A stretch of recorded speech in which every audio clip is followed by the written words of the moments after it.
Hi friends, welcome back. Friends, myself Atish Jain and ఈరోజు సెషన్లో మనం ఫంక్షన్ డిక్లరేషన్స్ గురించి తెలుసుకుందాం. మీకు అనిపించవచ్చు చాలా ప్రోగ్రామ్స్ రాసాం కదా ఫంక్షన్స్ ఉపయోగించి, ఇప్పుడు మళ్ళీ మధ్యలో అయిన ఫంక్షన్ డిక్లరేషన్ గురించి చెప్తున్నారేంటి? ఫ్రెండ్స్, మనం ఈ ఫంక్షన్ డిక్లరేషన్స్ అన్న కాన్సెప్ట్ని డీప్ డైవ్ చేద్దాం. మీన్స్ చాలా డీప్గా నేర్చుకోవడానికి ట్రై చేద్దాం. ఏంటంటే when function declaration is compulsory and when function declaration is optional. చాలామందికి కన్ఫ్యూజన్ ఉంటుంది అండ్ ఒక స్ట్రక్చర్డ్ ఆర్డర్లో చాలామందికి తెలీదు. Is it clear? అంటే ఒక ప్రోగ్రామ్ రాస్తున్నప్పుడు ఫంక్షన్ డిక్లేర్ చేయడం మర్చిపోయారనుకోండి, ఎర్రర్ వచ్చిందంటే వాళ్ళు డిక్లేర్ చేస్తారు, ఎర్రర్ రాలేదు అంటే ఓకే కంటిన్యూ అయిపోతుంటారు. కానీ మనం ఈ సెషన్లో ఏంటంటే చాలా డీప్గా ప్రతి ఒక్క డీటెయిల్ని తెలుసుకోవడానికి ట్రై చేస్తాం. గైస్, వీడియో అన్నది కొంచెం లెంగ్దీ అవుతుంది. హ్యావ్ పేషెన్స్ అండ్ ఈ కాన్సెప్ట్ని చివరి వరకు చూడండి. చాలా చాలా ఇంపార్టెంట్ కాన్సెప్ట్. ఒకవేళ ఫంక్షన్స్ని మీరు డీప్గా అర్థం చేసుకోవాలనుకుంటే కనుక. ఓకేనా ఫ్రెండ్స్?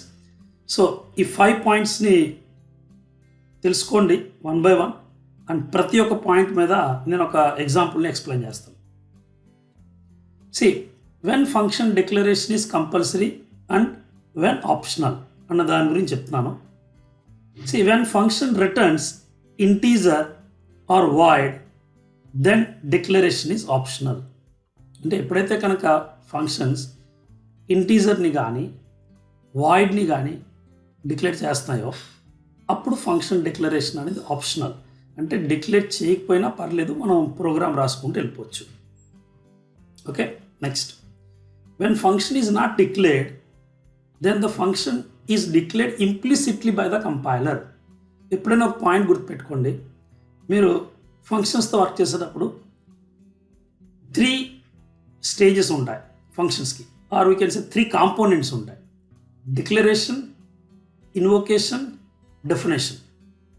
సో ఈ డిక్లరేషన్ అనేది కొన్ని కేసెస్లో ఆప్షనల్, కొన్ని కేసెస్లో కంపల్సరీ. దాని గురించే ఈ రోజు సెషన్ కంప్లీట్లీ.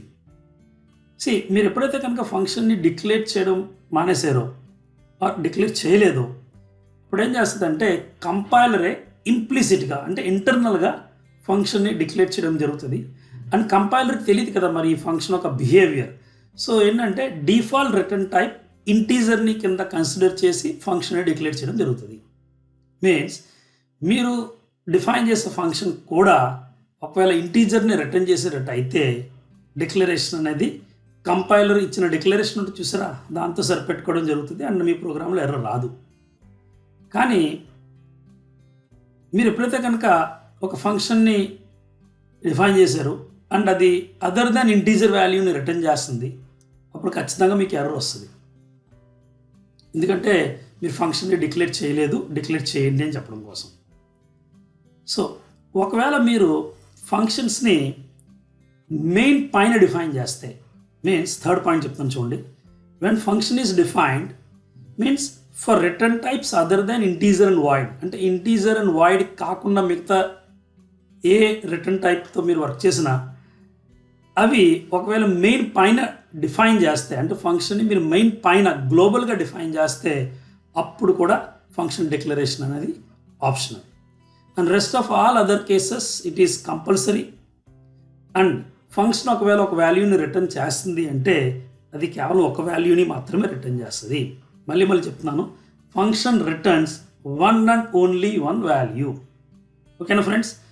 నాకు తెలుసు కొంచెం కన్ఫ్యూజన్గా ఉంది మీకు, బట్ డోంట్ వరీ, ఇదే సబ్జెక్ట్, ఇంతకన్నా ఈజీగా డీటెయిల్గా చెప్పడం అయితే అవ్వదు. ఇప్పుడు ప్రతి ఒక్క పాయింట్ని చాలా క్లియర్గా ఎగ్జాంపుల్ ద్వారా ఎక్స్ప్లెయిన్ చేస్తాను. When function returns int or void, then declaration is optional. So ఈ ఎగ్జాంపుల్లో ఏంటంటే ఒకవేళ ఫంక్షన్ అసలు ఏమీ రిటర్న్ చేయట్లేదు అంటే కదనే మనం దాన్ని వాయిడ్ రిటర్న్ చేస్తుందని చెప్పి అంటాం. Then declaration is optional. And ఒకవేళ ఫంక్షన్ ఎటువంటి వాల్యూని రిటర్న్ చేయనప్పుడు మనం ఈవెన్ వాయిడ్ అని కూడా రాయవలసిన అవసరం లేదు. సో మీరు ఈవెన్ వాయిడ్ అని కూడా రాయకపోతే అప్పుడు డిక్లరేషన్ అనేది ఆప్షనల్. సో చూడండి, when function is not returning any value then declaration and mentioning return type void is also optional. Okay, so యాక్చువల్గా ఇది నేను మీకు చూపించబోయే ఎగ్జాంపుల్, బట్ ఇక్కడ కాదు, నేను మీకు ప్రాక్టికల్గా సి ఫ్రీ ఐడిలో ప్రోగ్రామ్ని రాసి చూపిస్తాను. Okay guys, so let's go to C free ID. Friends, ఇది C free ID and function declaration demo C అనేది ప్రోగ్రామ్ నేమ్. ఓకే, సో ఇది మెయిన్. దీంట్లో ఏంటంటే డిస్ప్ క్యార్ అని చెప్పి ఒక ఫంక్షన్ని కాల్ చేస్తున్నాం. గైస్, దీన్ని ఏమంటామంటే function invocation or function call. Function invocation or function call అంటాం guys.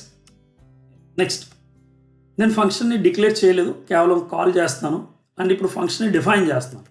డిస్ప్ char, okay, flower bracket start, put char and ఒక క్యారెక్టర్ని ప్రింట్ చేస్తున్నాను. దట్స్ ఇట్ ఫ్రెండ్స్, ప్రోగ్రామ్ అయిపోయింది. సో F5 ఇచ్చి ప్రోగ్రామ్ని రన్ చేసి చూడండి, మీకు ఏ వచ్చింది కదా, మీన్స్ ఫంక్షన్ అనేది కాల్ అయింది, కంట్రోల్ ఈ ఫంక్షన్కి మూవ్ అయ్యి దాంట్లో ఉన్న స్టేట్మెంట్ని ఎగ్జిక్యూట్ చేసింది. సో దాంట్లో ఏముంది, మీకు పుట్ క్యార్ అని ఉంది. సో సింప్లీ ఏ అన్న క్యారెక్టర్ని స్క్రీన్ మీద ప్రింట్ చేయడం జరిగింది.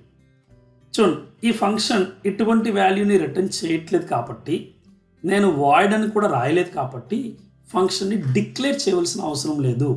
దీంట్లో మీకు ఏంటంటే దీన్ని మనం ఫంక్షన్ డెఫినేషన్ అంటాం.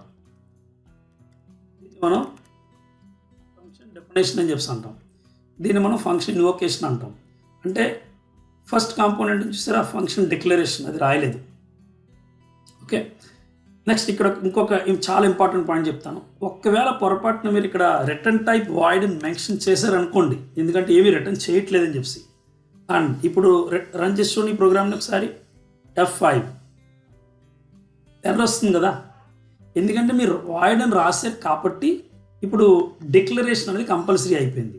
మీన్స్ ఈ ప్రోగ్రామ్ సక్సెస్ఫుల్గా రన్ అవ్వాలి అంటే మీరు ఏమవ్వాలంటే వాయిడ్ డిస్ప్ క్యార్ బ్రాకెట్స్ ఓపెన్ అంతా క్లోజ్, దీన్ని మనం ఫంక్షన్ డిక్లరేషన్ అంటాం. మీ ప్రోగ్రామ్ సక్సెస్ఫుల్గా రన్ అవుతుంది చూడండి. ఫ్రెండ్స్, అర్థమైంది కదా. ఫైనల్గా చెప్పే పాయింట్ ఏంటంటే, ఒకవేళ మీ ఫంక్షన్ ఎటువంటి వాల్యూని రిటర్న్ చేయనప్పుడు, మీన్స్ నాట్ ఈవెన్ వాయిడ్ అనే కీవర్డ్ మెన్షన్ చేయడం అనేది కూడా ఆప్షనల్. అండ్ వాయిడ్ అనే కీవర్డ్ కూడా మీరు మెన్షన్ చేయకపోతే ఈవెన్ డిక్లరేషన్ అనేది అక్కర్లేదు ఆ టైంలో. సో చెప్పిన పాయింట్ అయితే ఇది ఇప్పటికి. ఓకేనా ఫ్రెండ్స్.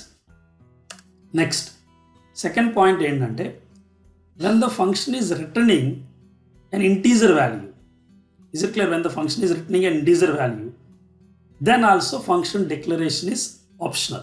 అది ఎలాగో చెప్తాను చూడండి. ఇప్పుడు మీరు పుట్ క్యార్ అని చెప్పి ఏని ఇక్కడే డిస్ప్లే చేసేసారు కదా, ఏని ఇక్కడ డిస్ప్లే చేయకుండా సింపుల్గా ఏం చేస్తారంటే రిటర్న్ ఏ అని చెప్తానండి. అంటే దీనికి అర్థం ఏంటి, మీరు ఏని రిటర్న్ చేస్తున్నారు. ఓకే, ఏ యొక్క యాస్కీ వాల్యూని రిటర్న్ చేస్తున్నారు అనుకోండి. సో అప్పుడు మీరు ఇక్కడ ఇంట్ అని రాయండి. సో డిస్ప్లే క్యారెక్టర్ ఫంక్షన్ ఒక రిటర్న్ టైప్ ఏంటి, ఇంట్. ఓకే, సో ఇక్కడ ఏం చేస్తారంటే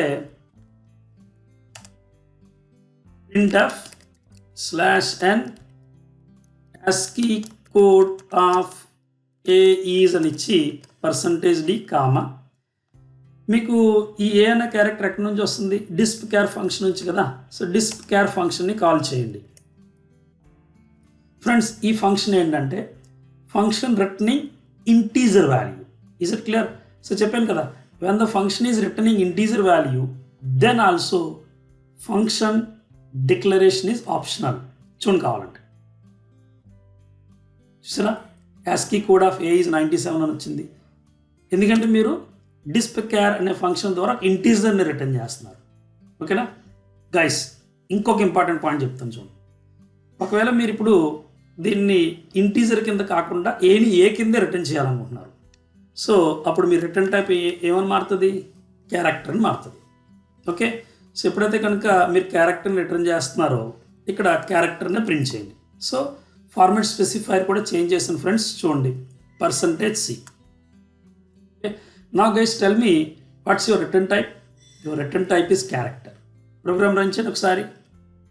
ఈ ప్రోగ్రాంలో ఎర్రర్ వస్తుంది. ఎందువల్ల చూడండి, ఎర్రర్ మెసేజ్ని చాలా డీప్గా చదవండి.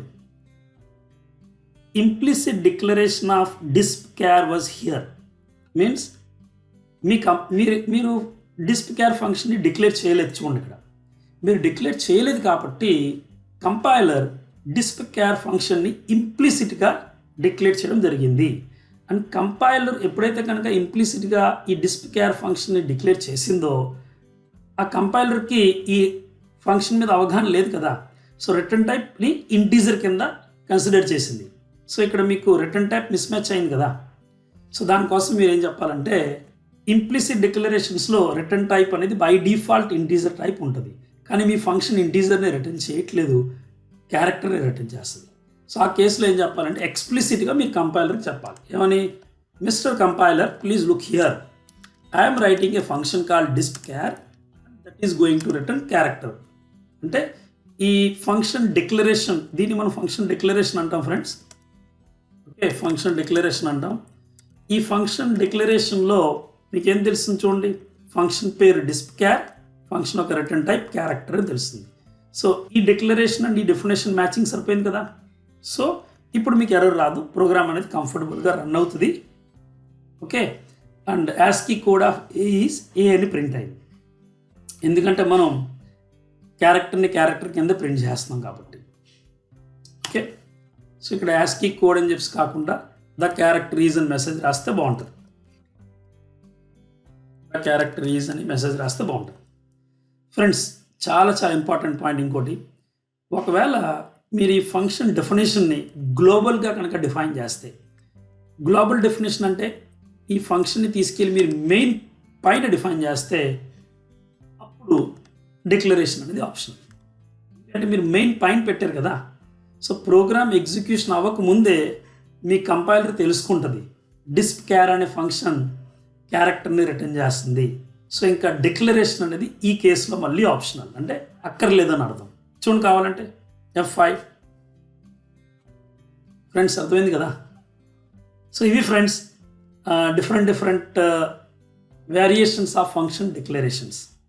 గైస్, ఇదే కాన్సెప్ట్ని నేను మీకు నంబర్స్తో కూడా ఒకసారి ఎక్స్ప్లెయిన్ చేస్తాను. ఇప్పుడు క్యారెక్టర్స్తో ఎక్స్ప్లెయిన్ చేస్తాను కదా, నంబర్స్తో ఎక్స్ప్లెయిన్ చేస్తాను. ఏమీ లేదు, ఓపిక్గా వినండి చాలు. ఓపిక్గా వింటే నేను కాన్సెప్ట్ని డీటెయిల్గా ఎక్స్ప్లెయిన్ చేస్తాను. సో ఒక ప్రింట్ఎఫ్ స్టేట్మెంట్ రాస్తాను friends. Printf the number is %d comma disp number. Disp number అనే ఫంక్షన్ ఏం చేస్తుందంటే ఒక నంబర్ని ప్రింట్ చేస్తుంది. సింపుల్ ఎగ్జాంపుల్ ఫ్రెండ్స్, దీన్ని మనం ఫంక్షన్ ఇన్వోకేషన్ అంటాము. ఇప్పుడు ఏం చేస్తాను చూడండి, నంబర్ అనేది ఒక నంబర్ని రిటర్న్ చేస్తుంది. సే 10 అనుకోండి, జస్ట్ ఒక ఇంటీజర్ నంబర్ని. సో రిటర్న్ టైప్ ఏంటి, integer. Okay, so program run చేసి చూడండి. ఇప్పుడు ఈ ప్రోగ్రామ్ ఎందువలన సక్సెస్ఫుల్గా రన్ అయిందంటే మీరు ఫంక్షన్ డిక్లేర్ చేయలేదు ఇక్కడ, బట్ ఇక్కడ ఏమవుతుందంటే కంపైలర్ ఇంప్లిసిట్గా ఒక ఫంక్షన్ని డిక్లేర్ చేయడం జరుగుతుంది. అండ్ కంపైలర్ ఇంప్లిసిట్గా డిక్లేర్ చేసిన ఫంక్షన్ బై డిఫాల్ట్ ఇంటీజర్ని రిటర్న్ చేస్తుంది. అండ్ మీరు డిఫైన్ చేసిన ఫంక్షన్ కూడా ఇంటీజర్ని రిటర్న్ చేస్తుంది కాబట్టి మీకు ఎర్రర్ అనేది రాలేదు. ఓకే, ఫస్ట్ పాయింట్ ఇది. సెకండ్ పాయింట్ ఏంటంటే ఒకవేళ మీరు 12.50 అని రిటర్న్ చేస్తున్నారు. ఫ్రెండ్స్ 12.50 ఏంటి, ఫ్లోట్ కదా, రియల్ నెంబర్ అది. మరి సో మీ రిటర్న్ టైప్ కూడా మారుతుంది కదా, ఫ్లోట్ అని మార్చండి. అండ్ మీరు ఇక్కడ రిజల్ట్ని ప్రింట్ చేసేటప్పుడు %f పెట్టండి. చూడండి ఇక్కడ రిటర్న్ 12.50 అని రాయగానే రిటర్న్ టైప్ని మార్చాను. రిటర్న్ టైప్ని మార్చి మెయిన్ ప్రోగ్రాంలో కూడా రిజల్ట్ని %f ద్వారా ప్రింట్ చేస్తాను. సో నేనేం ఎక్స్పెక్ట్ చేస్తున్నాను, ఇప్పుడు ఈ ప్రోగ్రామ్ రన్ అవ్వగానే నాకు 12.50 రావాలి. కానీ ఎందుకు రాలేదో తెలుసా మీకు, బై డిఫాల్ట్ ఇంప్లిసిట్ డిక్లరేషన్స్ ఉంటాయి చూసారా కంపైలర్ది, అది ఇంటీజర్ కింద రిటర్న్ చేయడం జరుగుతుంది. సో కంపైలర్ ఏమంటుంది, డిస్ప్ నంబర్ అనే ఫంక్షన్ ఇంటీజర్ని రిటర్న్ చేస్తుందని కంపైలర్ అంటుంది. మీరేం రిటర్న్ చేస్తున్నారు, ఫ్లోట్ని రిటర్న్ చేస్తున్నారు. సో మిస్ మ్యాచ్ అయింది కదా, చూసారా. సో అది ప్రాబ్లం ఇక్కడ.